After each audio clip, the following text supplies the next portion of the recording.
Remembering World War II Medal of Honor recipient Hershel, Woody, Williams' hero, is a word used perhaps a little too often these days. Last year, CBS News national security correspondent David Martin talked with the last surviving Medal of Honor recipient from the Second World War, Hershel, Woody, Williams. Williams died Wednesday at the age of 98. We think you'll agree, he is, indeed, a true American hero. This story was originally broadcast May 30, 2021. Hershel, Woody, Williams is literally one of a kind.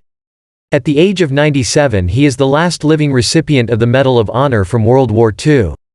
But it's the way he's lived all those years since that really sets him apart. I felt that I owed back more than I could ever possibly give. He told Martin he grew up on a farm in West Virginia during the Great Depression. There were 11 born to my family, he said. Only 5 of us survived to adulthood. After Pearl Harbor, he tried to enlist in the Marines, but was rejected as too short. When the Marines started taking horrendous casualties fighting the Japanese across the Pacific, the height limit was eased, and he ended up a Marine. Martin asked, "What was your first taste of combat like?" "Exceedingly scary," he replied. In February 1945, a massive invasion fleet gathered off the Japanese-held island of Iwo Jima. We didn't know that they had 22,000 Japanese on the island. We didn't know that they had miles of tunnel dug out in a volcano.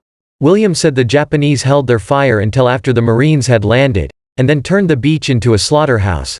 The beach was just full of everything you can think of, trucks and tanks just blown up. More than 6,000 Marines would die. Williams said, "Just stack them up. Yeah, like cord wood." Finally, Marines made it to the top of Mount Suribachi for the most famous flag raising in American history. Martin asked, "Did you know the flag had gone up?" "No, I did not," Williams said. "I think I had my head buried in the sand. The flag was up, but the battle for Iwo Jima was far from over. There was no protection. We would run from shell crater to shell crater, if we could find one, and finally we hit this long line of pillboxes. Reinforced concrete pillboxes. Japanese machine guns inside the pillboxes cut down the advancing Marines, until Williams's commander turned to him. He said, "Do you think you could do something with the flamethrower?" "What were you supposed to do with the flamethrower?" Martin asked.